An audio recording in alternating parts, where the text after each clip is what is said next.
Dios no existe. Esto es lo que dicen los ateos. Pero como una persona que cree en Dios, ¿cómo podemos responder a esto? Bueno, la mayoría de personas tratan de responder a esto con citas bíblicas, o bueno, cosas como la belleza del mundo natural, o los avances que ha traído la religión. Pero tenemos que entender que al ateo no le importan estas cosas, porque como él ve el mundo, simplemente puede responder que son historias inventadas, es pura casualidad, o bueno, los avances ya los tenemos, ¿qué más me da quién los hizo? Estas cosas le dan igual, porque lo que nosotros interpretamos una huella de Dios, él interpreta otra cosa. Puede que vea lo mismo, pero no le da el mismo valor. Entonces, ¿cómo demostramos la existencia de Dios? Bueno, ya hemos visto que para esta gente eso no vale de nada. Yo voy a argumentar que el camino correcto es desmontar su visión del mundo. Y bueno, antes de empezar hay dos cosas que hay que dejar claras. En primer lugar, soy consciente de la diferencia entre ateísmo y agnosticismo, pero como voy a argumentar que Dios es absolutamente necesario, estas dos posiciones se convierten en lo mismo porque ambas no afirman a Dios. Bueno, en segundo lugar, quiero dejar claro que el ateísmo es mucho más que solo negar a Dios, porque va acompañado de esta gran narrativa de que nada importa, tu vida no importa, vives en una mota de polvo en el espacio, consume hasta que te mueras, etc. Estas cosas no son idénticas al ateísmo, pero provienen de él. Entonces vamos a analizar la afirmación del ateo. Cuando un ateo dice que Dios no existe, está hablando de lo que cree, y en consecuencia de lo que cree por verdad, porque creer implica adjudicar verdad. Si le preguntamos a un ateo, oye, ¿cómo sabes esto? Su respuesta va a ser que no he visto a Dios. Él solo cree en la evidencia empírica. Bueno, a lo que el ateo se refiere con esto es que él observa el mundo y si no ve a Dios, saca por conclusión que no existe. Bueno, lo que a este ateo se le escapa es lo que llamamos categorías trascendentales. Este concepto ya lo manejaba Aristóteles y hablaríamos de categorías como lo universal y lo particular, la existencia del pasado y el futuro, las leyes de la lógica, el significado de las palabras o cosas como la ética o la verdad. Y hay un problema en la historia de la filosofía y es que estas categorías, por mucho que se intente, no pueden ser demostradas empíricamente, como al ateo le gustaría. Bueno, llevándolo un poco al absurdo, ¿cómo encuentras la verdad en el microscopio? Estas categorías se presuponen a la hora de hacer investigación empírica y no pueden ser encontradas mediante la misma. Para visualizarlo un poco mejor, podéis imaginaros una ventana en la que el ateo solo ve el paisaje que hay detrás, pero se pierde el marco.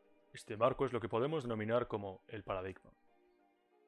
Al enseñarle esto a un ateo, le estás haciendo ver cómo él también cree la existencia de cosas inmateriales.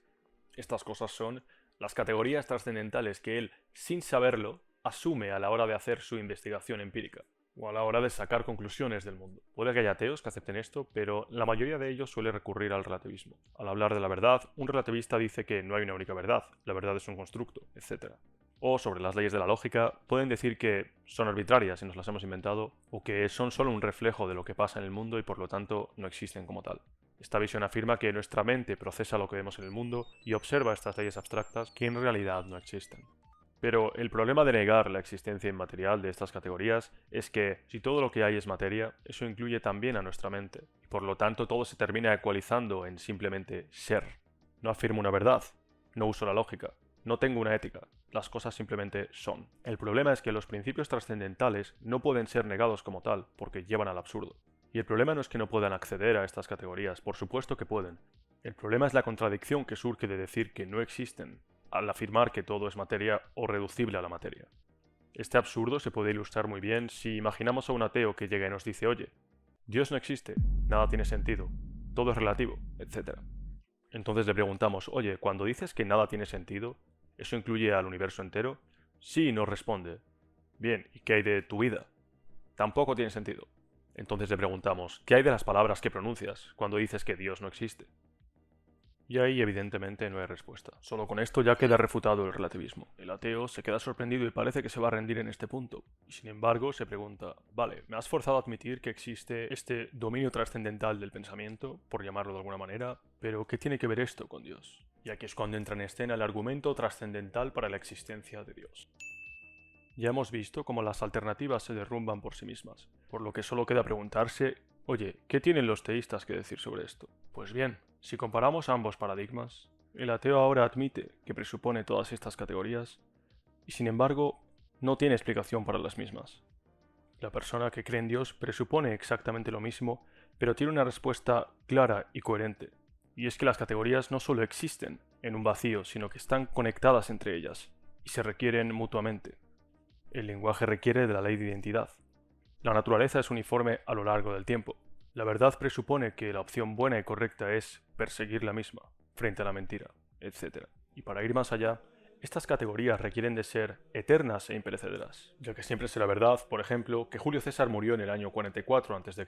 Esa afirmación sobre nuestra realidad siempre será verdad, la verdad no caduca. Y para atestiguar una verdad necesitamos una mente que la aloje, pero las nuestras no sirven porque al final perecen. Pero aun cuando perecemos, la verdad o la lógica siguen existiendo. Todo encajaría si de alguna manera estas categorías estuvieran unidas. ¿Y qué hay mejor que la mente o el poder de Dios para dar esta explicación? En otras palabras, si la existencia de esta mente no podemos justificar nuestros criterios epistémicos, y por lo tanto, creer en este Dios es la única manera de ser coherentes en nuestra visión del mundo, con un paradigma justificado y que no se refuta a sí mismo como el ateísmo.